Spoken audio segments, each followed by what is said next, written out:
Mi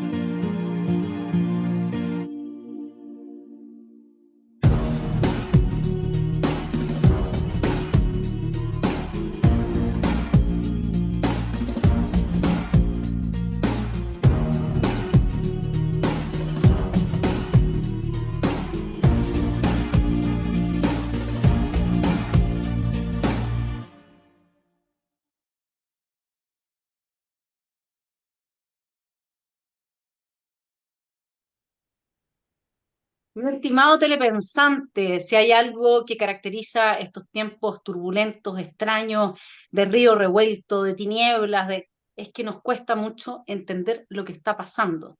Tenemos lecturas de personas que dicen que Boric va a transformarse en un socialdemócrata, dado que su propio sector le estaría dando la espalda. Otras lecturas que dicen que este va a ser un gobierno de administración, otras como la que promovemos en este canal o que hemos tratado de dar a conocer es que sí, una administración, pero de la revolución, y una de las pocas personas que uno sabe dice las cosas sin ambagajes y que realmente conoce de fondo a todo el sector que hoy día nos gobierna es Renato Garín.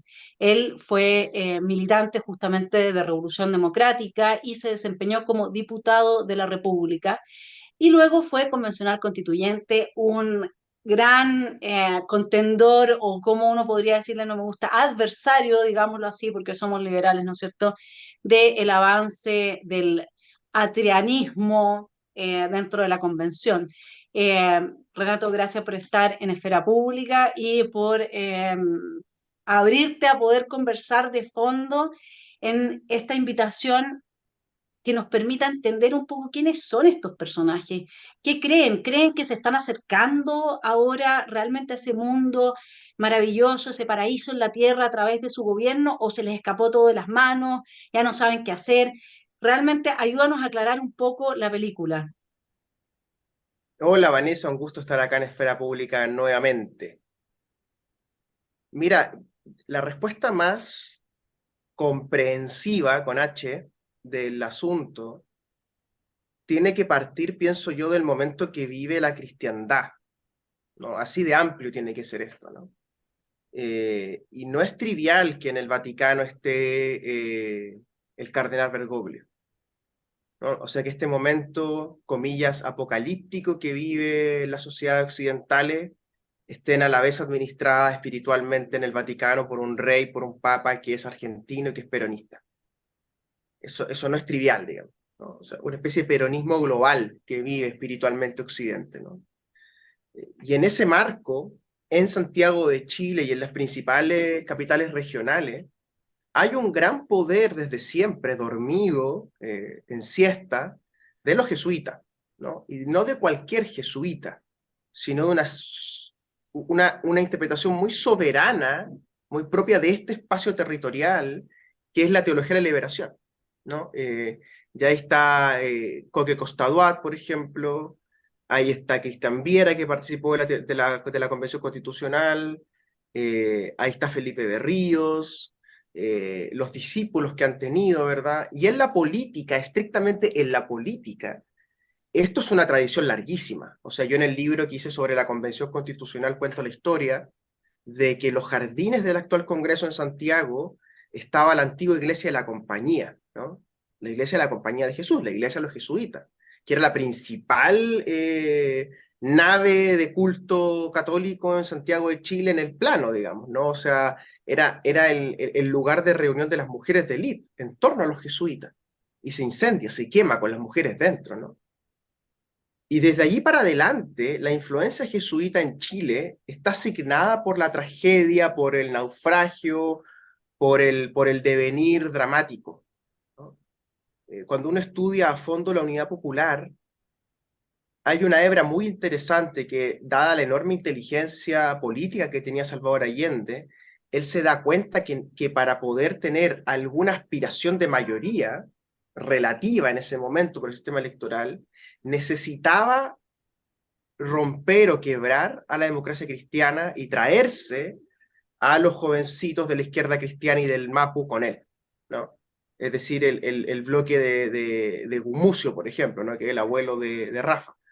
Eh, y esa operación tiene consecuencia hasta el día de hoy, ¿no? Que es que hay un espacio en la unidad popular, en el allendismo, para el cristianismo de izquierdas, para el MAPU, para la izquierda cristiana, que luego cuando el abuelo del Rafa, el señor Gumucio, ya era un abuelito, ¿cierto? Entonces el que hereda esto se llama Bosco Parra.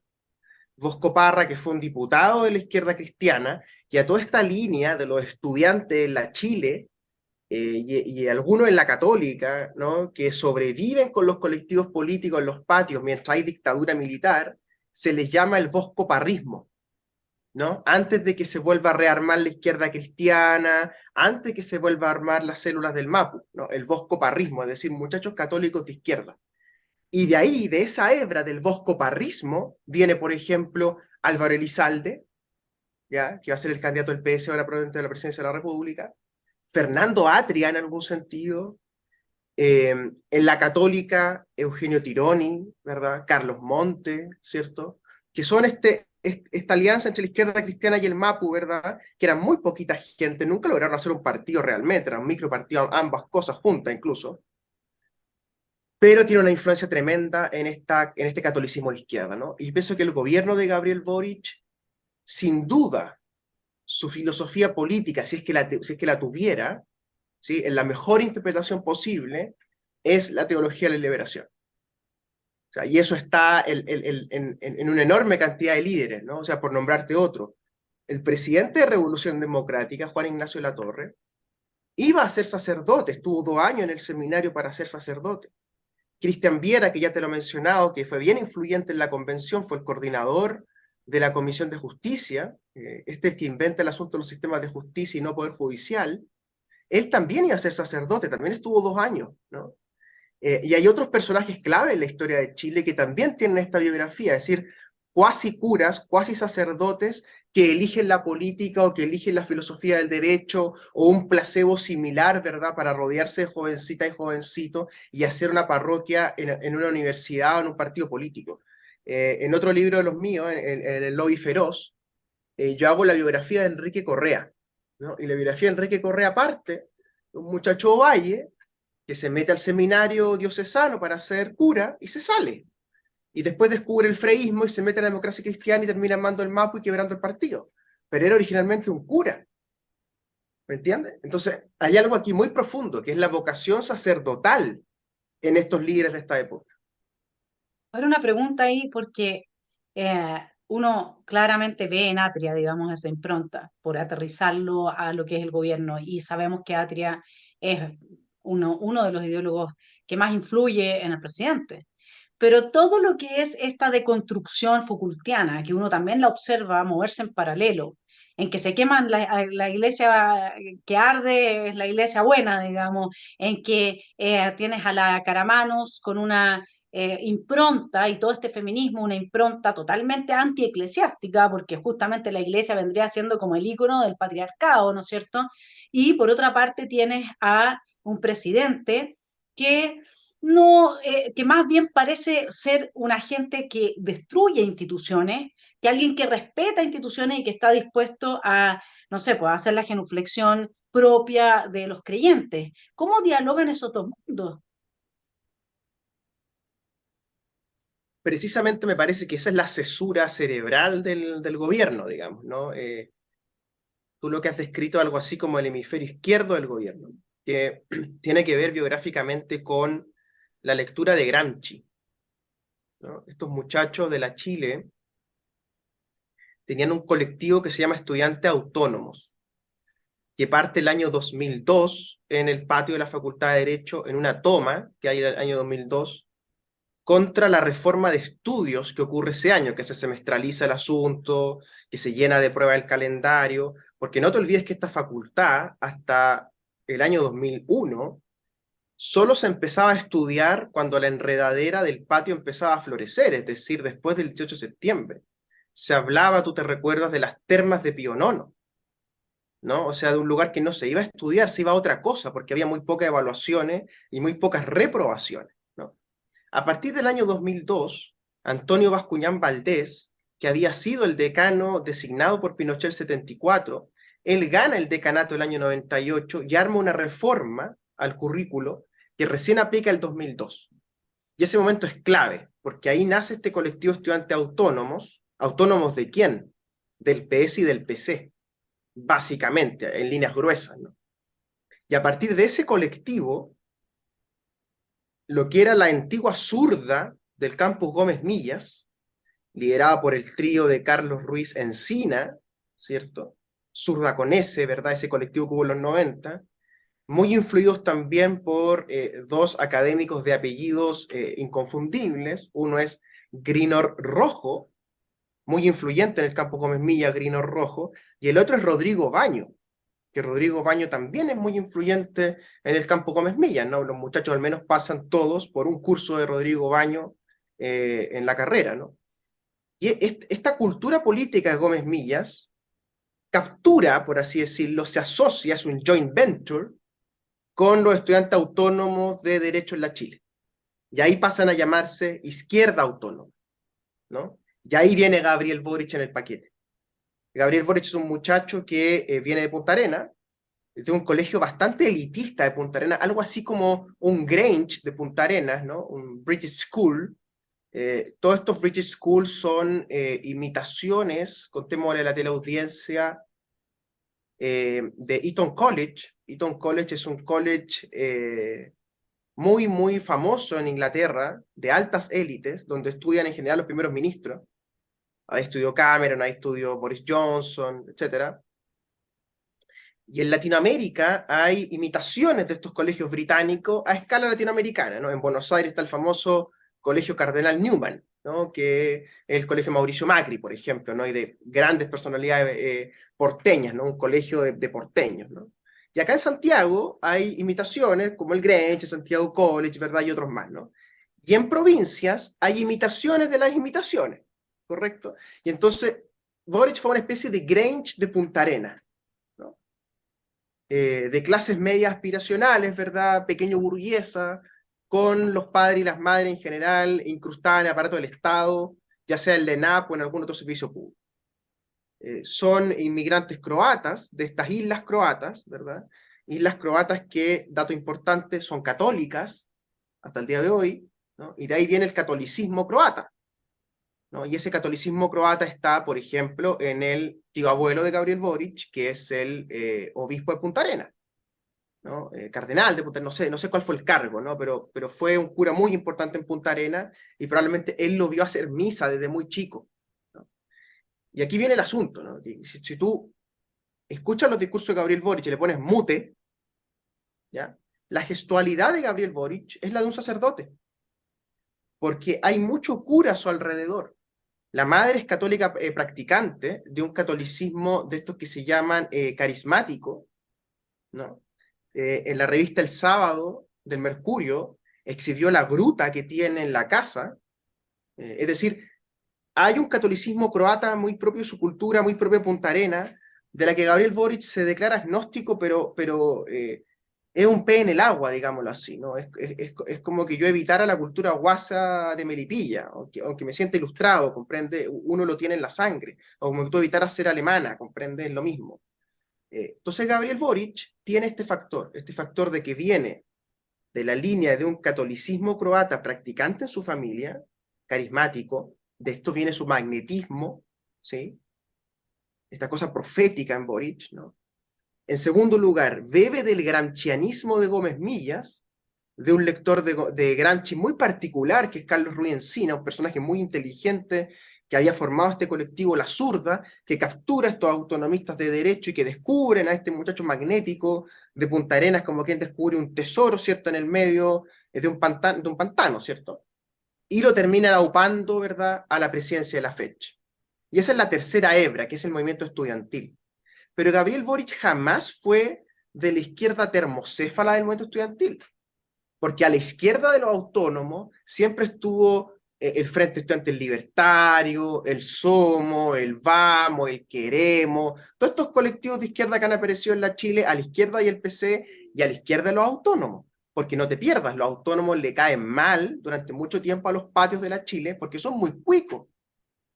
¿Ya? O sea, el Lechón Arellano, por ejemplo, que el que está a cargo del tema en el sur, ahora el Plan Buen Vivir, es del Grange, por ejemplo, ¿no? O sea, ¿dónde voy? Son, son, son clases medias aspiracionales con ciertos rasgos de cuiquerío católico, ¿verdad? Tomado desde el campo Gómez Milla. Y por eso a Gabriel siempre se le hacía el chiste cuando éramos chicos, ¿verdad? Porque ya no lo somos, yo empezó a enmarcar eso, que ya no somos esos muchachos jóvenes, se le hacía el chiste a Gabriel de que él no era de derecho, él no estudiaba derecho, estudiaba en Gómez Milla, ¿comprende? Y si lo observas con mucho cuidado, él en realidad es un sociólogo frustrado, él quiso estudiar sociología. Entonces Rui Encina es sociólogo, todo el entorno de los autónomos de esa generación termina siendo sociólogo o estudiando sociología, y ahora su segundo piso, por ejemplo, el jefe del segundo piso, Miguel Crispi del San George, es sociólogo.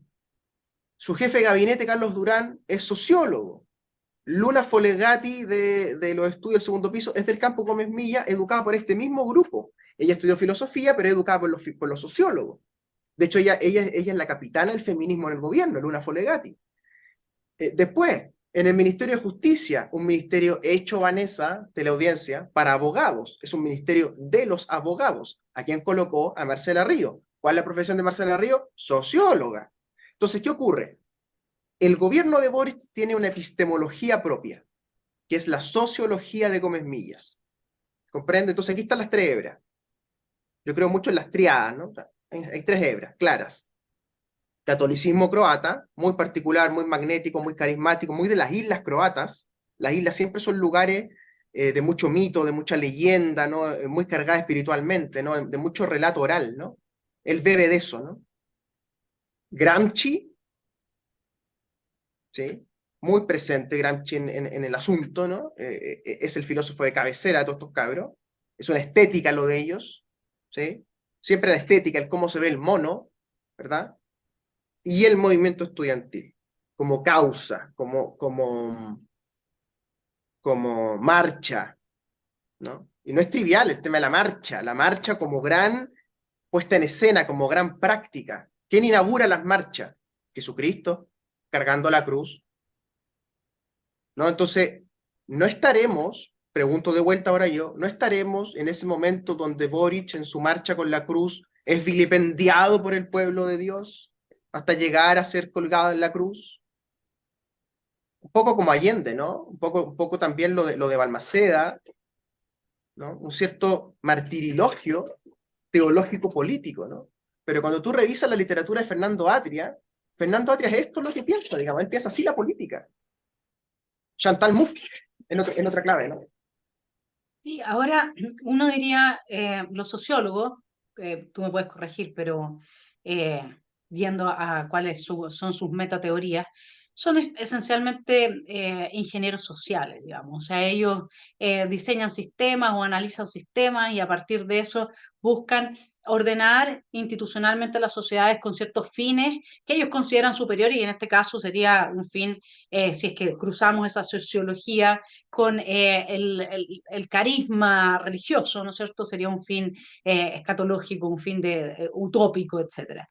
Pero uno lo que está viendo del gobierno de Gabriel Boric no es que se esté construyendo algo. O sea, tú me puedes decir, bueno, Vanessa, pero también podemos estar en ese momento en que el pueblo lo está vilipendiando y ellos ven que sí se están produciendo estos efectos de la refundación, de la retroexcavadora, de la destrucción del orden vigente y por lo tanto sí están avanzando en pos de su objetivo, que como bien dijeron, esto es, nosotros somos la vanguardia, el pueblo no nos entiende, no es que hayamos perdido, es que no hemos ganado, retrocedemos un paso para avanzar dos. ¿Cómo ves tú el proceso de gobierno? O sea, qué es para ti en tu análisis a partir de esta triada? ¿Qué es lo que está haciendo quien gobierna hoy día? ¿Qué está haciendo?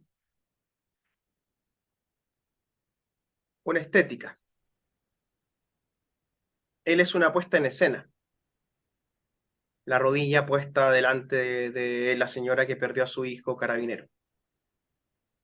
Los ministros vestidos de negro para asemejar una especie de velorio en la moneda. La segunda vuelta convertido casi en Ricardo Lago. El estudiante de Derecho disfrazado, estudiante de Sociología, con camisas grunge y poesía de Lautréamont, un poeta maldito, joven, adolescente. No es Rimbaud, o sea, no es trivial, digámoslo así, la poesía que elige. El muchacho que carga libros para que lo vean cargando libros.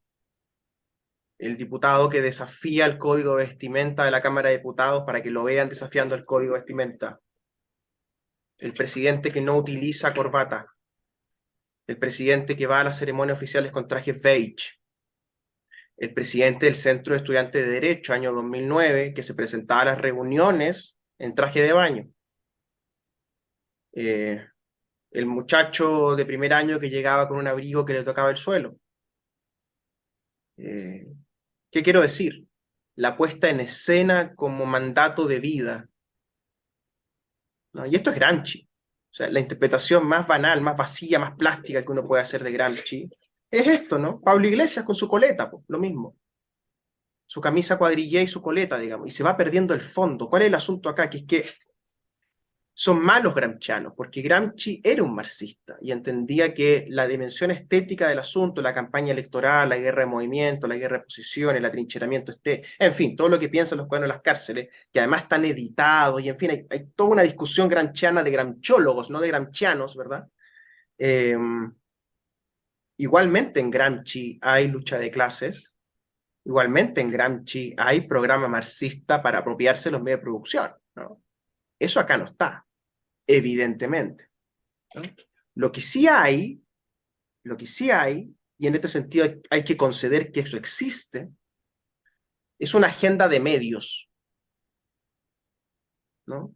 Que hasta hace poco estaba relativamente estable, o sea, que navegaba más o menos bien, ¿no? Que han logrado en los últimos 10, 15 años una especie de alianza con el diario La Tercera. Tú te has dado cuenta, cualquier persona inteligente se da cuenta, ¿no? Que La Tercera siempre tiene el golpe periodístico del Frente Amplio interno, ¿verdad? Yo cuando era diputado del Frente Amplio, yo no podía creerlo, o sea, yo abría la boca en una reunión y la Tercera ya sabía lo que yo había dicho en una reunión de la Cámara de Diputados reservada para los diputados.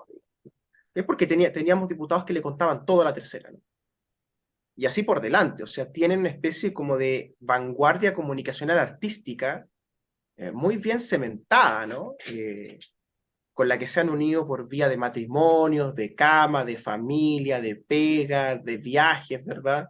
Y se han ocupado de eso mucho. O sea, Fernando Atria ha ocupado mucho tiempo, por ejemplo, en, eh, en tomarle la cabeza a este actor Mario Orton, que es muy famoso, ¿no? O sea, lo llevan a los carretes, o sea, y así también, o sea, me tocó, por ejemplo, competir en mi distrito con Ignacio Achurra, que es hijo del Pato Achurra, que había sido alcalde de Paine, demócrata cristiano, también católico. eh, y Nacho Achurra no entendía al final nada de la Constitución, o sea, con todo respeto y cariño, ¿me entiendes?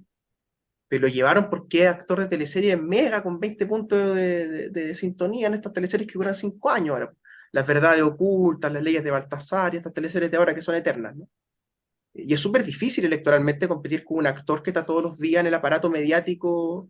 Oye, y ese aparato mediático es lo neoliberal, la mercantilización del rostro, digamos, etcétera, digamos. Y uno compite contra eso, siendo que uno es liberal y ellos son los supuestamente marxistas, ¿no?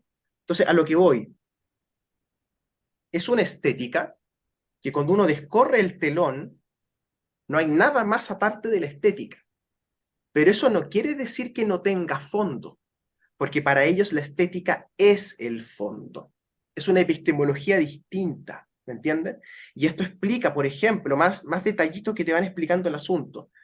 Hay un lugar muy estratégico en la moneda que depende de CGGov, que depende del Ministerio de Camila Vallejo, que se llama la Secretaría de Comunicaciones, la famosa SECOM. Y ahí Gabriel Boric instaló a Pablo Paredes, que es un muchacho que es guionista de televisión, que es el guionista de la serie El Reemplazante. ¿Ya? Él dirige la SECOM, Pablo Paredes. Y desde que llegó no han hecho más que aumentarle el presupuesto. En el presupuesto ahora de este año le pasaron más, un plus de 1.500 millones de pesos, ya sobre lo que tenía. Además, le contrataron el servicio, ojo con esto, para medir el rating televisivo en vivo, segundo a segundo. Es decir, en La Moneda hay un aparato para medir el rating televisivo. ¿Por qué? Porque ellos subentienden gramscianamente que esto se está jugando en el matinal, en el noticiario de media tarde, ¿comprende?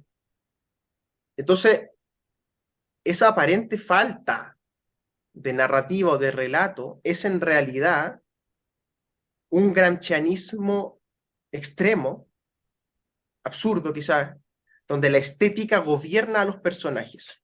Entonces tenemos un presidente que es un vanguardista estético, y él quisiera meter su propia estética en la presidencia de la República. O sea, ha llegado al extremo de decir que hay que saber habitar el cargo. ¿Te acuerdas de eso, no? Y la Sol Serrano salió a felicitar eso, y que, uy, qué bien, qué inteligente el presidente, que va a habitar el cargo. Y claro, no le cuentan que Sol Serrano celebra eso, porque Sol Serrano es la hermana de Marcela Serrano, y Marcela Serrano es la mamá de Margarita Mayra, y Margarita Mayra es la expareja de Gabriel Boric. Y por eso Lucho Mayra es el consejero presidencial. A todo esto, de nuevo, volvemos al círculo, ¿no? ¿No te parece increíble que sea Lucho Mayra el consejero de Boric? ¿Y qué es Lucho Mayra? Esa izquierda setentera, fracasada, que nunca entendieron lo que estaban haciendo. ¿Te das cuenta, no? ¿Por qué? Porque es la estética. ¿Entiendes? Boric necesita la estética de los 70, necesita los Mayra, ¿me entiendes? El apellido Allende, el Ministerio de Defensa, el apellido Toá, ¿comprende? Es un ejercicio estético, ¿no? Eh, Raya para la suma, como dice Paulsen. En el libro de la convención, yo lo que propongo como marco analítico es la telerrealidad, es decir, los reality shows como experimentos sociológicos, ¿no?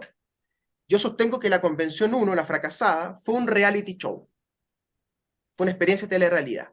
Yo propondría que el gobierno de Boric también está haciendo una experiencia de telerrealidad, incluyendo el asunto de la seguridad y los carabineros asesinados. O sea, y ahí abrirse a dos flancos, digamos, analíticos, uno más empírico, pero dentro de este contexto del esteticismo y de la telerrealidad. Eh, Decir que los vándalos son la punta de lanza de la revolución son palabras de Boric en su momento, digamos, ¿no? Y eso está en manuales para llevar a cabo la revolución del socialismo del siglo XXI, Venezuela, etcétera. Hay una hipótesis que es que el gobierno no puede hacer mucho más en este momento respecto a la seguridad o de endurecer, ¿no es cierto?, todo lo que es la legislación y que juegan incluso en contra porque estarían siendo extorsionados por sus compañeros de lucha en la revolución octubrista. Esa es una hipótesis que a mí me parece bastante como, de alguna manera, explicativa, porque efectivamente nosotros sabemos que sin todo ese esos metros quemados y sin toda esa destrucción, difícilmente hubiese habido un recambio de élites digamos, en esta dirección. Y entonces en esta estética habría también en este momento en juego bastante más, digamos, en términos para quienes gobiernan, respecto de la extorsión hipotética que podrían estar sufriendo para no avanzar en absolutamente nada que permita el control del orden público o de las fronteras en inmigración, etcétera, etcétera. Y eso sería, y por eso sería que hubiesen asumido el costo de indultar, porque eso todos sabíamos que iba a tener un costo altísimo, y lo tuvo para el gobierno. Entonces, tú cuando analizas qué es lo que se está haciendo, porque por otra parte en términos económicos se avanza indefectiblemente junto con el deterioro de la seguridad en, digamos, la destrucción de las condiciones que permiten la inversión, el trabajo, etcétera. O sea, todo esto tiene pinta de que se está preparando una tormenta, no sé si perfecta, pero como diría la señora de la ONU, digamos, ¿no? Pero una tormenta que todavía solamente estamos como sintiendo las ráfagas del viento, que de repente algo va a eclipsar. La estética no es capaz de dar respuesta a ningún tipo de problema ciudadano. ¿Cómo analizas tú ese escenario más, digamos, en este camino? Yo no sé si de refundación, Renato, no sé si, como dicen otros, aquí hay la bipolaridad, que quizás está un poco en lo que tú describiste, este espíritu más de la teología de la liberación, versus esta estética gramsciana, ¿no es cierto? Y la colisión que podría haber entre ambos, porque la estética es, por definición, en este caso no tiene ninguna espiritualidad, si tú lo quieres entender como si en ese sentido, digamos, está vacía, como decías tú, lo que no significa que no tenga fondo. ¿Y cómo entonces evalúas tú qué es lo que está pasando? Estamos en un proceso de refundación que se está llevando a cabo de forma empírica, pragmática, a través de, y cubierto por esta estética. Se está enterrando el neoliberalismo en Chile, Chile se está transformando en esta tumba del neoliberalismo, o esto simplemente, todo lo que estamos viviendo es resultado de una serie de circunstancias, digamos, mala suerte, destinos extraños, una estética que no funciona, una incapacidad, una juventud, una ignorancia, un no saber habitar el cargo. ¿Cómo lo ves tú? Bueno, yo pienso que los hechos de octubre del 19 no son una revuelta. Esto se discutió mucho en la convención, ¿no? Porque Jaime Baza impuso el concepto revuelta para referirse a los hechos de octubre. Y yo más bien prefiero la nomenclatura de estallido. Si bien estallido no es del todo preciso, el asunto aquí es que no hubo una voluntad estratégica o táctico-política que produjo los hechos del viernes aquel de octubre que nos trajeron hasta acá. O sea, no había nadie con un diseño previo que lo ejecutó. Y la respuesta a eso es muy simple, que es que en Chile no hay nadie lo suficientemente inteligente para hacer eso. Ya ha quedado claro. ¿Ya? Ni el Partido Comunista, ni mis compañeros del Frente Amplio, ni la izquierda de eso, ni los libertarios, ni los anarquistas, ni los cubanos, nadie. ¿Ya? No hay nadie lo suficientemente inteligente. ¿Ya? Y eso lo hace más grave, que es que esto fue una desafección de las clases medias hacia el sistema, llámalo como quiera, que ha gobernado Chile en los últimos 35 o 40 años. Una desafección que duró lo que duró. No sabemos del todo cuántos desafectos que han quedado. Y mi interpretación es que tiene que ver con el costo de la vida. Que para las clases medias, a partir más o menos del 2005, 2006, hasta el estallido social, y para qué decir ahora, el costo de la vida se disparó y se volvió impagable, ¿no? Y además que en nuestra sociedad se desarrolló un consumismo, una afección al consumo muy fuerte, que te empeora el panorama, porque como es muy caro consumir y es muy caro viajar y todo en dólares, entonces el asunto, la frustración empieza a subir, ¿no? Que es una frustración, creo yo, muy comprensible, que es que la persona que solo tiene su trabajo, ¿no? Para venderlo en el sistema, cambiarlo por plata y luego con esa plata acudir al sistema, al mercado, a comprar bienes y servicios para ahí su familia, ¿correcto?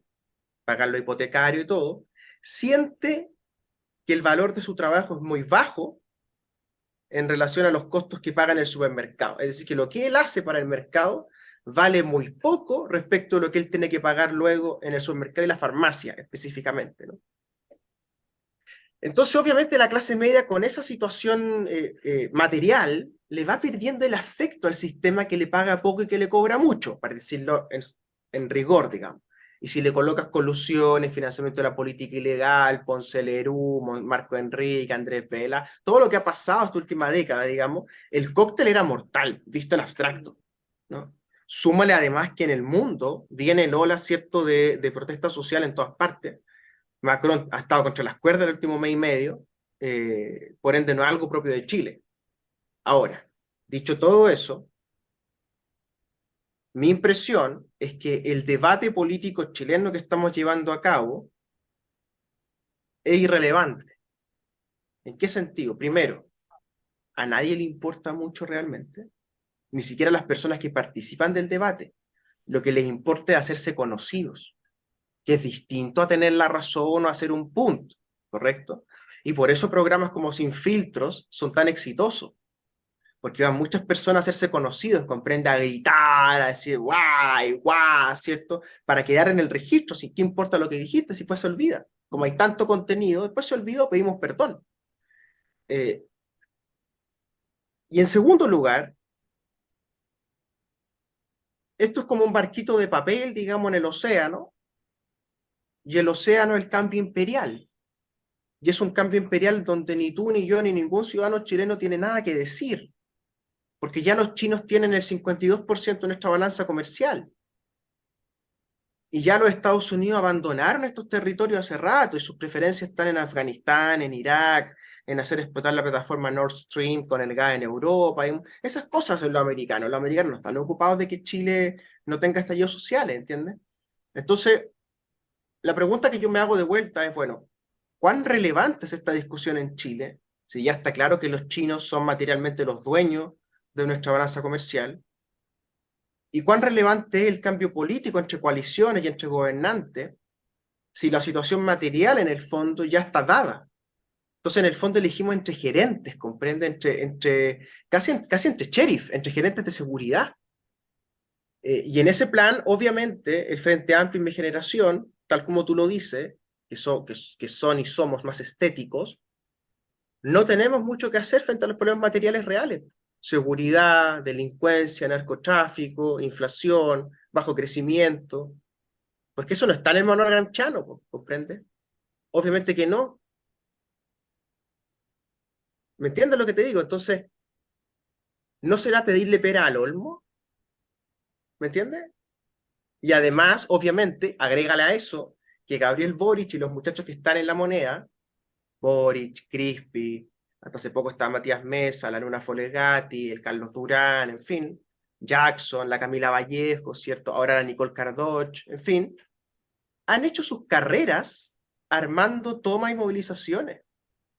Y han hecho de eso su estirpe, su canon. Y es lo único que han sabido hacer los últimos 15 años. Su dirigencia estudiantil ha sido calentar el ambiente en cada local donde le ha tocado para sacar a la gente a la calle o tomarse ese local de vez en cuando y hacerse conocidos con eso. Volvemos a lo mismo.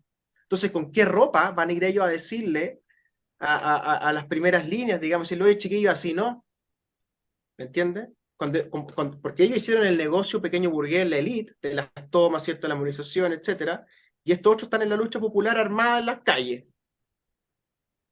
¿Cómo vas tú, con qué moral va Boric a decir eso? Oye, ándate para la casa a estudiar. ¿Cómo les dice eso? ¿Me entiendes? ¿Cómo mi generación le va a decir eso a los estudiantes? O sea, yo mismo siento vergüenza, ¿me entiendes? Y yo no fui a muchas marchas, digamos, y me cae a estudiar, pero también siento vergüenza de lo que es mi generación, ¿me entiendes?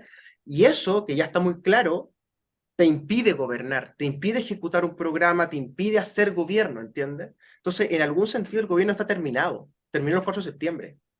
Tal como Piñera terminó en octubre del 19. Los gobiernos terminan en Chile, ¿comprende? Y por eso hay tanta voz, sobre todo en el Mercurio, en A2, de que quieren un sistema parlamentario en Chile. ¿Para qué? Para que estemos cada un año y medio con los gobiernos cayendo. ¿Entiendes? Pero ahí, ¿tú cómo ves el proceso constitucional que se sigue ahora, las elecciones del 7 de mayo y toda la comisión de expertos, cómo ha funcionado? ¿Qué es lo que puede salir hacia fin de año? ¿Cómo evalúas tú como ex constituyente y que tienes harto conocimiento respecto de todas estas cosas, que se haya extendido con también el primer artículo, que el primer artículo era el primer artículo del proyecto rechazado, es decir, que da el gran, es como y se hizo la luz, no sé, es como el gran marco de, o sea, se conservó ese primer artículo, y por otra parte la polarización que todo esto está generando, porque aquí hay una polarización política que no es menor, no sabemos hacia dónde se va a conducir, pero está clarísimo que para los chilenos el presidente, que yo no comparto eso, pero bueno, comparto por qué lo piensan así, más popular es Bukele, digamos. O sea, ahora lo que pasa es que no nos metamos en cómo gobierna él, pero estamos viendo un escenario que está cambiando fuertemente y esto dentro de este proyecto refundacional institucional de una nueva constitución. ¿Cuál es la evaluación que tú haces de eso?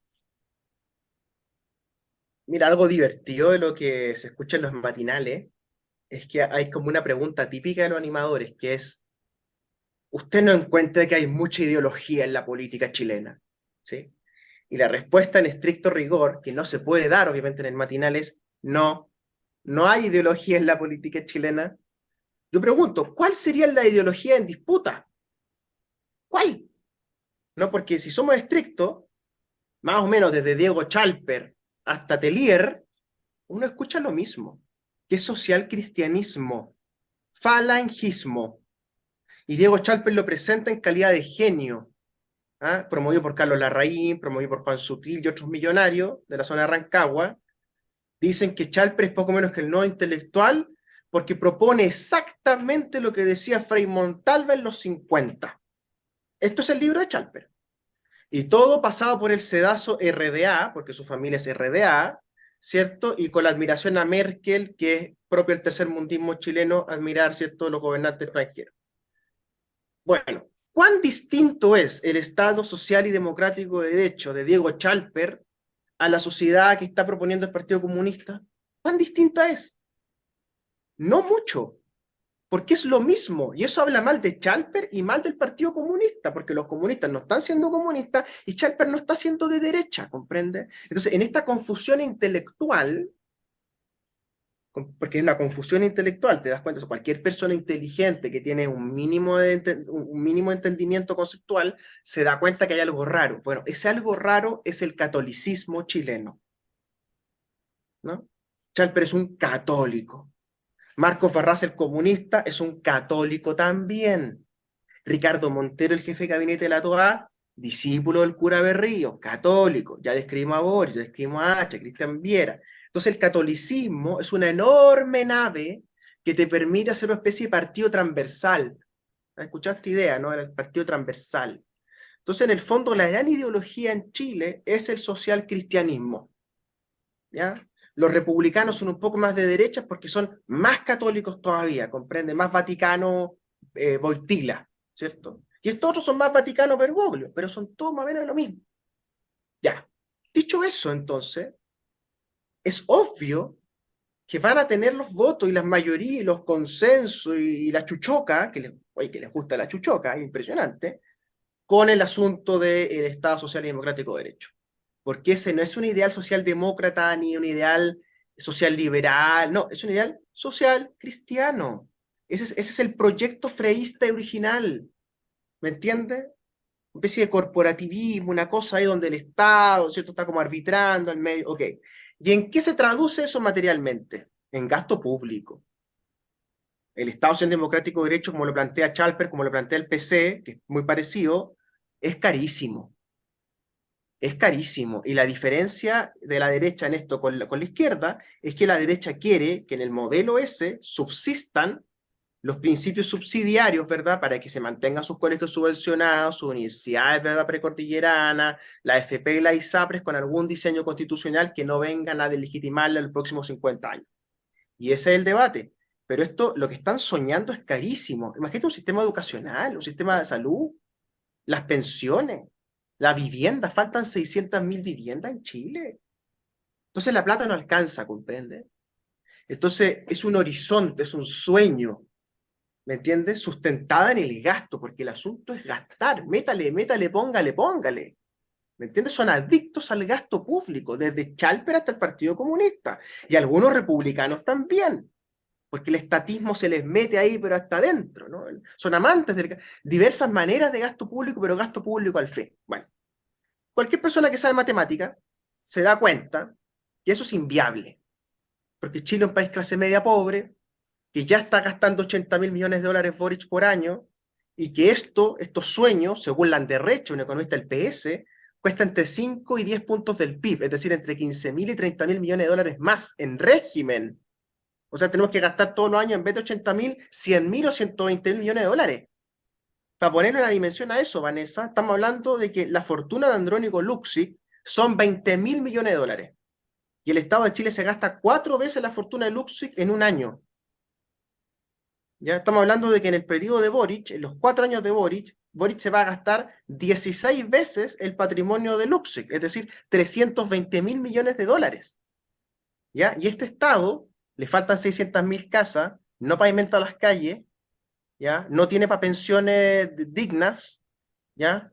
Tiene Codelco en la ineficacia total, SQM fue capturado por Ponce Libre y por los chinos, los puertos son cualquier cosa, especialmente San Antonio, lo que explica mucho el narcotráfico, en fin, te puedo enumerar, tenemos tomado el sur por una especie de narcoguerrilla, en fin. Bueno, pregunto a la teleaudiencia, ¿va a ser capaz este Estado de Chile de hacer eso que la Constitución dice que tiene que hacer? La respuesta es muy clara y obvia, no, porque no alcanza la plata, a no ser, y aquí viene el asunto grave de fondo, que venga alguien de afuera como han venido otras Simple, la veces, y nos plata. digan, mire chilenito, ¿cuánto necesita? Aquí tiene, tome. Pero sus puertos, su litio, su cobre, sus tierras raras y todas sus cuestiones son mías, sus tierras de cultivo y todo. Y si eso ocurre en estos términos, digamos, si es que no está ocurriendo ya de Sí, facto, sin preguntarle a nadie, digámoslo así, como suele ocurrir el asunto en el libre mercado latinoamericano, ¿no? Es un acomodo, ¿verdad?, de dinámicas público-estatales, ¿cierto?, que nadie controla del todo. Bueno, si eso es así, los chinos tienen entonces un mapa ideal para conquistar este territorio hacia el largo plazo. Y Xi Jinping ha dado muestras claras de que él no está jugando, no está jugando. Su mandato era 10 años máximo y él va a estar 15, ¿cierto?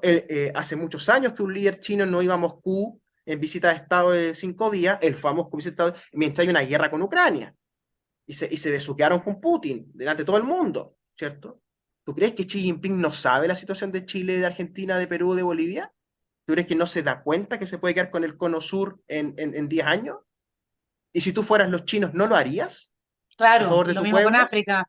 Sí, pues en eso están en África también, ¿Y cómo detenemos eso evidentemente. nosotros? ¿Te das cuenta? Y esto, si somos rigurosos, esto ha pasado muchas veces en la historia de Chile, o más bien, esta es la historia de Chile. Un territorio donde llegan los incas y desde el Cusco hasta Biobío se hablaba quechua, y eso es horroroso para los pueblos originarios que estaban en la convención, que no eran mapuches, sino los otros, los dieguitas y los demás, ¿verdad? Porque había que recordarles que fueron chasquis de los incas. Los atacameños, los diaguitas, ¿verdad? Los aymara, eran un anexo del imperio inca en el sur. Después, cuando llegan los españoles, ¿en qué se transforma este territorio? En una capitanía del imperio español para avisar si venían los mapuches del Biobío para acá. Lo mismo que hacían los incas con los chasquis. Después derrotamos a los españoles en una guerra civil entre nosotros, en realidad. ¿Para qué? Para que estuviéramos, ¿cuánto?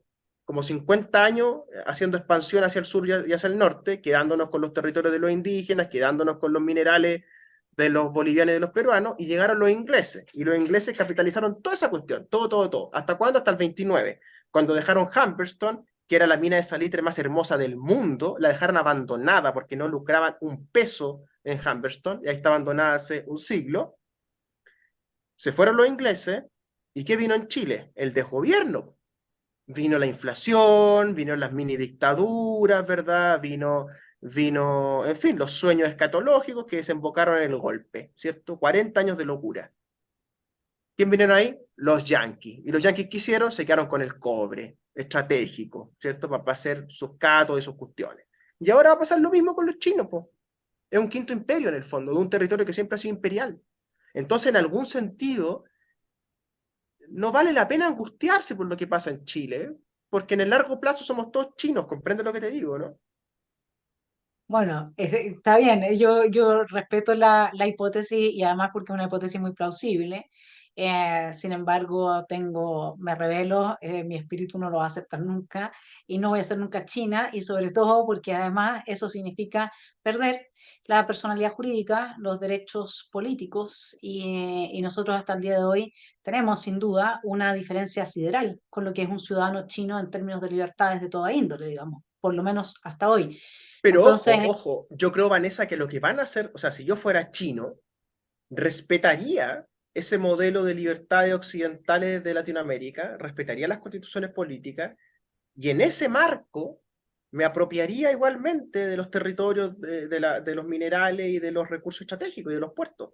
Es decir, claro, no pero es es que acá Renato se incompatible. cruza, sí, pero se cruza otra cosa, fíjate, porque no sé cuánto estarás tú al día con Luigi Ferrajoli, la Constitución Mundial, la promoción de la ONU, de todo lo que fue este proyecto constituyente. O sea, por suerte que estábamos asesorados por gente súper experta, porque si no me imagino que hubiera sido peor todavía la propuesta que se le presentó al país el 4 de septiembre. O sea, y uno oye a estos señores hablando de que aquí tiene que haber un cierto tipo de constitución que es homologable entre los distintos países, que permitiría fácilmente el establecimiento de un gobierno mundial, destruyendo del Estado la homogeneidad de la nación y la cohesión de la nación y reduciendo el Estado a un redistribuidor a través de los derechos sociales de la igualdad. Es decir, ya no hay más política. Y esto es, digamos, esto es globalismo, esto se ha estudiado, yo estoy dictando un curso de esto, entonces se cruza, ¿me entiendes? Esa impronta hoy día que tiende a destruir los Estados-nación, con una China que también es muy pragmática y que efectivamente tendría que tender a respetar, digamos, como dices tú, si lo que le interesa es el litio, no le interesa que tú o que yo vayamos a la iglesia o que digamos que los chinos son malos, digamos, no les interesa y siempre han tenido ese carácter pragmático. Pero el punto es que acá esto se cruza con una izquierda internacional, Narváez, Agenda 2030, con toda esta estética de la politización de los genitales o la genitalización de la política, no tengo idea, pero yo como liberal, obviamente que liberal clásica, la esfera pública, privada, social, íntima, para mí es fundamental porque es donde se disuelven esos límites, entra el totalitarismo, porque al final tenéis la política metida en tu cama, ¿cachai? Entonces, hoy en día también se está avanzando en eso que se ha llamado la batalla cultural a partir de la deconstrucción de los principios de la cultura occidental, y son procesos paralelos, o sea, el imperio pragmático chino va en paralelo también con esta estética deconstruccionista de la cual este gobierno es como bastante representativo, digamos, ¿no? Sí, no, yo pienso que el programa globalista está en la filosofía política occidental desde sus primeros cimientos, digamos. O sea, si uno lee a Kant en su idea de la paz perpetua kantiana tiene mucho de esto de ONU, ¿no? Y de hecho, la fundación de la ONU tiene mucho de kantiano, ¿no? Carlos Pérez Soto, que es un marxista muy brillante que hacía clases en la Chile, ahora ya no, dice que estamos hace 200 años viviendo las consecuencias del neocantismo, ¿no? O sea, que somos todos neocantianos en el fondo.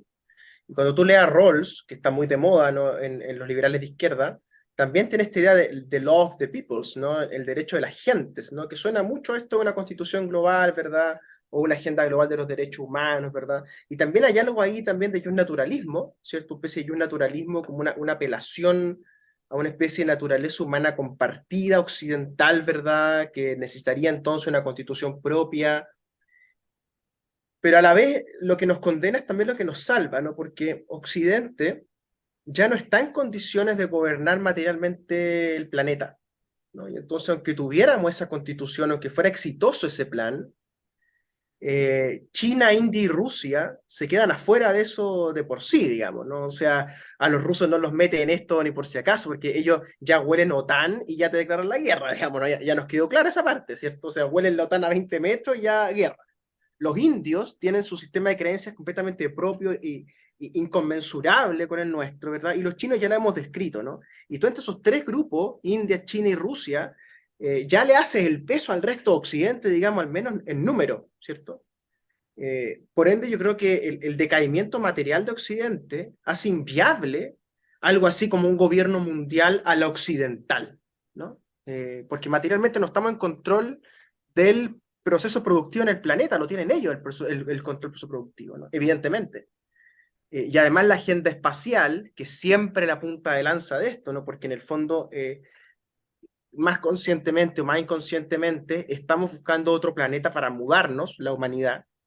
Claramente, estamos buscando otro territorio, ¿cierto?, para ir a hacer de las nuestras afuera. Y eso lo van a conducir los chinos, claramente. O sea, los gringos no tienen manera de dar una guerra espacial, una batalla espacial como la dieron con los rusos. Entonces, en algún sentido, este mundo tripolar o cuatripolar que va a surgir con la India, Rusia, China y Occidente, hace inviable el programa occidental a la Kant, a la Rawls, a la ONU, ¿ya? Y por eso es que este lugar en Nueva York donde está la ONU, no sé si tú sabes que ha perdido plusvalía. O sea, los departamentos cerca de la ONU en Nueva York ahora valen menos de lo que costaban antes en relación a los demás, me comprendo, o sea, la plusvalía en Nueva York siempre es creciente, pero es un barrio con menos plusvalía respecto a la otra. Porque ha perdido interés global, pues ya no vienen todos a estarse ahí, ¿cachai? Con la pandemia descubrieron el Zoom, entonces, ¿para qué vamos a estar yendo a Nueva York, cierto? Y además, agrégale a esto, obviamente, que los gobiernos de derechas populistas, a la Bukele, a la Bolsonaro, ¿cierto? A la Trump, al gallo que está en Hungría, ¿cierto? Finlandia Lo que ahora va a venir también. lo que va a venir en Francia, creo yo que va a ser de esta índole también, el Ujú. gallo de Turquía, Erdogan, han horadado sistemáticamente, permanentemente, como un taladro en la opinión pública global, mundial, en la CNN, en la NBC, ¿cierto? En el YouTube, han horadado el sistema democrático en sus mismos cimientos. Y eso me parece a mí que es más grave aún. O sea, más que el programa globalista, lo más inquietante aquí es la mala administración de las naciones. O sea, lo de Italia. O sea, los herederos del Imperio Romano terminan con una casta política liderada por Berlusconi, quiebran el país y terminan ahora con esta señora que grita de manera desaforada, ¿cierto? Y lo peor es que tiene razón en la mayoría de las cosas que grita, ¿verdad? Y van sin eje rumbo a una decadencia permanente. Lo de Francia me parece a mí muy parecido, con otro carácter, obviamente, son franceses, pero lo de Macron es también muy decadente. ¿Para qué decir lo de los Tory ingleses? O sea, lo de Boris Johnson fue triste, la administración del Brexit fue triste. En Alemania tú sabes mejor que yo que el viejo mapa de las dos coaliciones de la democracia cristiana y la socialdemocracia ya no existe, que ahora los verdes tienen un lugar, que ahora el discurso neonazi tiene un lugar, ¿verdad? Por ende, ese occidente en el que tú y yo crecimos o en el que pensamos que habíamos crecido, ilustrado, ¿verdad? Etcétera, me parece a mí que ya es parte de la historia y que el proyecto Sí, globalista no tiene dónde asentarse para sacar eso adelante tampoco. Entonces, es que lo que pasa es que el en algún cambio sentido, disculpa, climático, en algún sentido, Vanessa, yo creo que la mala administración de las naciones en todo el planeta tiene como consecuencia también que el globalismo queda sin pie local. sí, yo creo que eso es, la mala administración se puede resolver y se puede reconstruir. A mí o al menos la lectura que tengo del globalismo, es que el globalismo es la nueva religión de Occidente, de un Occidente absolutamente secularizado y desacralizado, donde nada tiene valor, la cultura de la muerte se avanza de forma radical, porque uno dice, mira, yo como liberal puedo aceptar o estar más o menos de acuerdo con X o Y, pero de ahí a promover, digamos, como el método anticonceptivo por excelencia, el aborto y una psiquis, por lo tanto, de alguien que vive eso, esas son cosas distintas. Y el punto fundamental es que el clima está cambiando. Y acá se está, desde el instinto de la culpa, se está aprovechando, porque yo, por lo menos esa es la lectura que tengo. Piensa tú que a la Greta Thunberg le dieron el doctor honoris causa en teología, digamos, en la Universidad de Helsinki. Esto es una religión. La religión te dice lo siguiente: tú tienes que, en el fondo, arrodillarte frente a la salvación del planeta que se va a producir, no porque China reduzca sus emisiones, o sea, nunca estamos hablando de que China o la India, no, estamos hablando de que Chile reduzca sus emisiones, porque con eso se va a salvar el planeta, ¿me entiendes tú? Como si además fuese la causa, digamos, del cambio de clima, porque nunca ha habido cambio de clima, tú sabes, Renato, que siempre hemos tenido el mismo clima durante 5.000 años en la historia de la humanidad, digamos, fuese la actividad humana. Bueno, más allá de si científicamente vamos a adherir o no a ese dogma, que para mí eso es lo que es, hoy día tú tienes la generación occidental desde un odio al prójimo como a ti mismo. Es la inversión del mandamiento cristiano. Es me odio por haber nacido, dejo huella de carbono, odio al otro porque su dieta, su carácter de masculino, macho, dominante, patriarcal. La Greta Thunberg acaba de decir también que los hombres como tú, Renato, son los culpables del calentamiento global. Ustedes son los principales consumidores, usted, los hombres como tú. O sea, ahí va a destruir toda esta religión que tiene por objetivo la salvación del planeta, la devoción de la naturaleza, que tú lo viviste, además que te lo voy a explicar a ti, que sufriste, digamos, tener que estar con gente que es radical en esta materia, se ha impuesto en Occidente de una manera que es absolutamente autodestructiva. Y yo cuando hablo de gobierno global, obviamente que no me estoy imaginando que los chinos le hacen la genuflexión a nadie.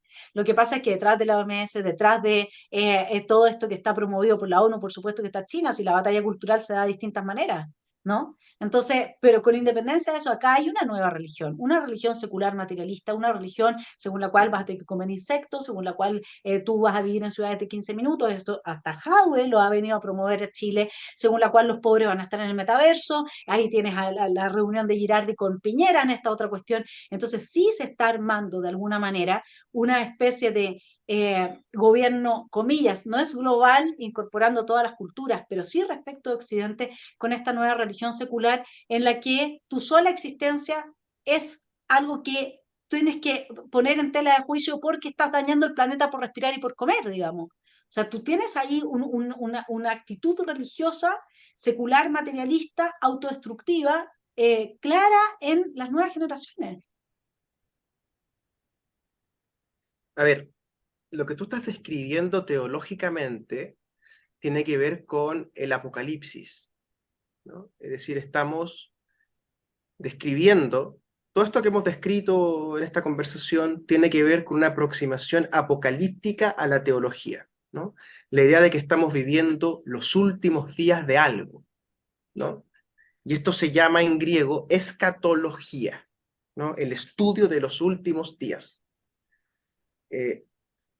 No es la única posición posible en la teología cristiana, pero es la más dominante en los últimos, digamos, 200 años, por así decirlo. Porque tal como está la interpretación escatológica, está la interpretación catejóntica, ¿no? Que es la idea de que la fe, la religión, la iglesia nos salvan del apocalipsis, ¿correcto? Que es como la madera en la cual nos amarramos, ¿verdad? En el mar, como Ulises, ¿verdad? Contra la sirena, para evitar el naufragio, ¿cierto? Entonces lo que yo escucho en ti es una posición catejóntica que describe a los escatológicos, ¿ok? Y esto es bien antigua. Por ejemplo, Carl Schmitt, es descrito por Jacob Taubes, que es un teólogo judío, como un apocalíptico de la contrarrevolución. Dicho en español, alguien que dice, esto no da para más, hay que traer un Führer, ¿cierto? Que es un poco lo de Bukele, ¿verdad? Posmodernizado, ¿verdad?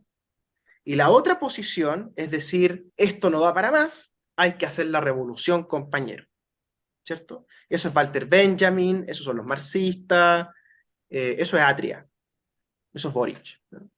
Católicos, digamos, que viven la fe como un hacer, porque son los últimos días de un algo, ¿no? Apocalípticos. El Papa, el cardenal Bergoglio, Francisco I, el rey de Roma, escribió una encíclica, porque tú sabes que todos los papas tienen que escribir esta especie de diarios de vida, ¿cierto?, que sacan a la luz y hacen su encíclica. Y la de él se llama Laudato Si. Y se trata sobre, precisamente, el calentamiento global, el decrecimiento y lo malo que es para la fe cristiana el CO2 en el ambiente, ¿ya? Y para que veas cómo es de redonda la cosa, en la Convención Constitucional, los ecoconstituyentes, que proponían una constitución ecoconstitución, ¿verdad? Que toda la constitución fuera verde, o sea, que todo apuntara a la ecología, ¿cierto? Porque estamos en el apocalipsis del cambio climático, ¿verdad? ¿A quién citaban ellos en las discusiones más álgidas de los plenarios? Muy inteligentes, porque son inteligentes, ¿eh? El hecho de que estén equivocados no lo hace tonto. ¿A quién citaban? A Bergoglio. ¿Por qué? Porque para llamar a ese espíritu católico cristiano, llaman al Papa y el Papa les dice, oye, el decrecimiento del camino porque hay mucho CO2, porque es un peronista, ¿comprende? Escatológico, son los últimos días de algo, y eso es la fe, ¿no? Entonces, lo que estamos viendo intelectualmente es una especie de hegemonía gramsciana de los apocalípticos. Y por eso no es trivial que Fernando Atria lea tanto, o supuestamente tanto, a Carl Schmitt, que en realidad lee la parte teológica de Schmitt, que tú sabes que hay muchos de Schmitt. O sea, está el internacionalista con el Nomos de la Tierra, la dictadura, la que es el parlamentarismo, y hay una sección que se llama teología política en Schmitt. Y ese es el que le interesa a Atria. ¿Por qué? Porque es apocalíptico, pues. ¿Comprende? Él en el fondo se hermana con los filósofos apocalípticos para empujar, porque él es un apocalíptico de la revolución, no de la contrarrevolución, esa es la derecha, ¿entiendes? ¿De dónde viene esto? De Donoso. Donoso es el filósofo, toda esa generación de 1848 que genera los contrarrevolucionarios, Joseph de Maistre, Donoso y otros, ¿verdad? Que conciben la teología política como una escatología salvífica. Y eso puesto al servicio de un Führer, o de un Franco, o de un Mussolini, o de un Stalin, ¿verdad? O de un Bukele, es la benzina del totalitarismo, ¿comprende? Es decir, detrás de la experiencia totalitaria del siglo XX y sus rémoras del siglo XXI, que son imitaciones más o menos logradas, lo que hay es teología política apocalíptica, emanada de los filósofos contrarrevolucionarios, reaccionarios de la generación del 48, los cuales inspiran a Carl Schmitt, a otros juristas nazis, ¿verdad? Y hasta a nosotros, a Jaime Guzmán Errázuriz, porque Jaime Guzmán Errázuriz está muy influenciado no por Schmitt, eso es lo que dicen los ignorantes. El que influencia a Guzmán es Donoso, porque el maestro de Donoso, perdón, el maestro de Guzmán es un cura español que se llamaba Osvaldo Lira, que fundó el movimiento Fiducia. Y el cura Lira era un cura franquista, y el franquismo era pensamiento donosiano con Donoso muerto, ¿cierto? Es donosismo póstumo. Entonces Guzmán es educado por Osvaldo Lira en el pensamiento de Donoso, ¿ya? Y oh casualidad, Guzmán, Schmidt, Donoso, Joseph de Maistre, Walter Benjamin, todos en la misma tecla católica, ya sea catejóntico escatológica. O coincidencia, Fernando Atria, católico escatológico, lector de Schmidt, sobrino de Jaime Guzmán. Dime, o sea, ¿no es coherente lo que estoy explicando? Con No, el Papa en el absolutamente. Vaticano, o sea, No, absolutamente sí. El Papa del Vaticano está en la línea de la promoción de esta nueva religión para los no creyentes, digamos, pero que finalmente terminan teniendo exactamente la misma actitud religiosa es que la que, que se exige de los Vanessa, creyentes. ahí yo echo mano de una cosa, que es que los ateos y los agnósticos en general tendemos a saber más de la historia de la iglesia y de teología que los propios creyentes, porque vemos el asunto desde fuera como una unidad de conocimiento, ¿comprende? Y mi No, posición crítica sí. respecto del Vaticano y del catolicismo es la siguiente, que es que no es que Bergoglio ahora se suba a la micro de moda, no, no, Bergoglio sube a la micro de moda, Ratzinger subiéndose a la micro de moda con Habermas, dándoselas de filósofo. No te olvides que Habermas persiguió a los teólogos de la liberación, los persiguió. ¿Te acuerdas o no? En los 60 y los 70, Habermas estaba a cargo de eso en el Vaticano. Bueno, le entregó el Vaticano a un teólogo de la nación latinoamericana, los peores de todos. Wojtyla, un papa polaco anticomunista, se subió al tren del capitalismo thatcheriano, reaganiano, ¿verdad? Que estaba de moda. En el fondo se volvió un Chicago Wojtyla, ¿cierto? Antes de Wojtyla, el Concilio Vaticano del 58, 58-59, el Concilio Vaticano II, se sube a la micro de los movimientos revolucionarios del Che Guevara y compañía en Cuba. Eso lo muestra Loris Sanata muy claramente, como Fidel Castro es un católico de tomo y lomo para la época en que le toca ejercer la dictadura en Cuba. Y cuando tú tiras para atrás, los Borgia, por favor, o sea, estaba de moda hacer orgía, ¿qué hacían los Borgia? Orgías. Entonces, Claro, lo que pasa es que qué es lo que te en el expreso? El fondo, catolicismo es un permanente acomodo a una teología del momento, es una teología de la contingencia. Y por eso el catolicismo ha sido derrotado culturalmente por los evangélicos, porque los evangélicos son profesionales del apocalipsis, pues. Si los evangélicos se distinguen entre apocalípticos y pentecostales. Son expertos en esta distinción, ¿comprende? Y por eso en las élites, en las altas élites chilenas, el catolicismo también salió y entró el Opus Dei, que es protestante, los legionarios, que son también especie de luteranismo, y Schoenstatt, que tú sabes mejor que yo, tampoco es un catolicismo vaticanista. Entonces, ese viejo catolicismo de Bergoglio, en Chile lo siguen muy pocas personas. claro, no, es que es fascinante este tema, a mí además que es uno de mis preferidos. Renato, estamos cumpliendo el tiempo y como estábamos con esta inspiración escatológica de los últimos días y como para cerrar esta excelente entrevista que te agradezco y sé que los telepensantes también, porque para eso está este canal, para que avancemos la reflexión con distintas perspectivas. Quisiera que me contaras, así como para ir cerrando esto de los últimos días. Hay personas que dicen que el gobierno de Boric no termina, que no, que está enfrentando sus últimos días. Tú de alguna forma dijiste, bueno, terminó el 4 de septiembre, pero en la práctica, ¿a ti te parece razonable pensar que así con este nivel de deterioro y de construcción, refundación, no sé si es que hay algo que se esté fundando o no, pero al menos la destrucción de nuestro país avanza, digamos, por los cuatro costados? ¿Tú crees que el presidente Boric termina su periodo? Yo pienso que sí, porque él está en un martirilogio. El psicoanálisis enseña que lo peor de estos asuntos en el poder es que hay un cierto goce en el sujeto. A mí lo que me inquieta en él es que está gozando, en algún lugar de su psicología, está gozando este martirilogio, ¿no? Y esto lo hermana con Allende y con Balmaceda, que gozaron el martirilogio, tóxicamente, creo yo, en los dos casos, ¿eh? Y Boric bebe de eso. Y esta generación, o sea, tú has visto este como neobalmacedismo que han agarrado algunos, ¿no? O sea, insólito, incomprensible. Yo pienso que sí, que esta decadencia va a continuar y que el próximo gobierno puede incluso acrecentar la decadencia. O sea, yo pienso que un gobierno populista de derechas, peleado con el empresariado, peleado con la SOFOFA, con la CPC, con los trabajadores, con el Congreso, o sea, no quiero ponerle un nombre, pero es lo que me imagino, por ejemplo, con Rodolfo Carter gobernando Chile, digamos. O sea, un gobernante alcalde que no entienda la macropintura, digamos, y que se juegue todo por el todo en 4 años, que es lo que suelen hacer los mártires suicidas, digamos, en los gobiernos. Yo pienso que sí, que Boris termina y que esto continúa en la decadencia por un buen rato. No te olvides que Chile, justamente para esta época, en el siglo XX, vivió 3, 4 gobiernos muy decadentes, ¿no? Ramón Barros Luco, Juan Luis Sanfuentes, el primer gobierno de Alessandri, la dictadura de Ibáñez, la historia de Grove, hasta que recién hubo una constitución asentada el 32. O sea, imagínate. Aquí puede quedar mucha agua por correr debajo del puente. Y si además, si es que tú tienes razón y estamos en un escenario revolucionario que yo lo pongo en duda, porque me parece que es concederle mucho a estos muchachos, de verdad.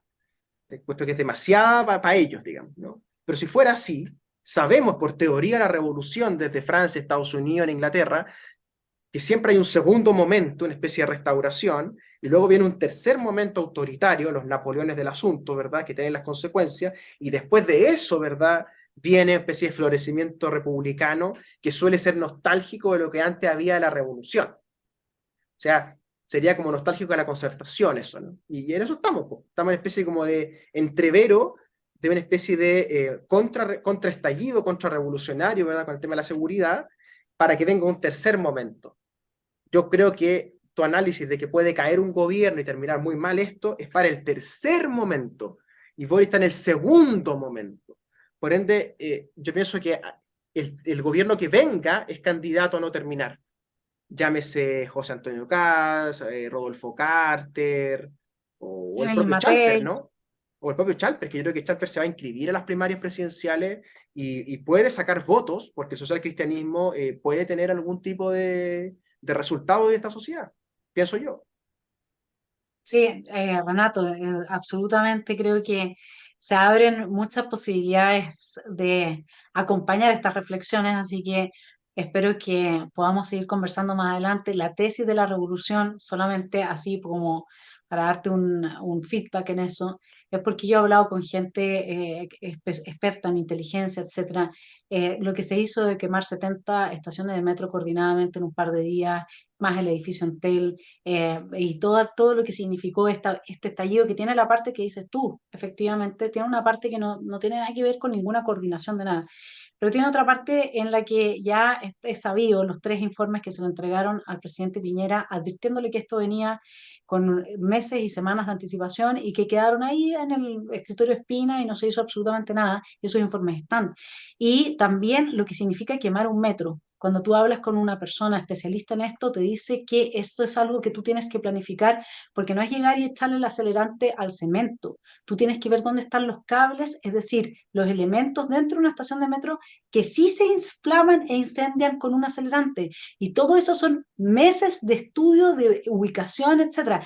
Por eso es que esa otra parte, digamos, que va acompañada de ese estallido, como tú lo llamas. Pero esta otra parte revolucionaria, yo le pongo énfasis porque creo que mientras no la veamos y no veamos esa colusión entre ciertos sectores políticos y vandálicos, lumpen, revolucionarios, sean o no bolivarianos, creo que tenemos mucha confusión ahí y es necesario aclararlo. Así que, pero eso es lo que yo te puedo aportar. Lo dejamos para seguir profundizando en otra entrevista. Cumplimos el tiempo y en un tiempo muy enriquecedor, con una visión que realmente se agradece porque da mucha luz a la comprensión más profunda, que es lo que necesitamos para hacer el diagnóstico y tomar las medidas que podamos tomar. China sí que no me voy a transformar, te lo aviso.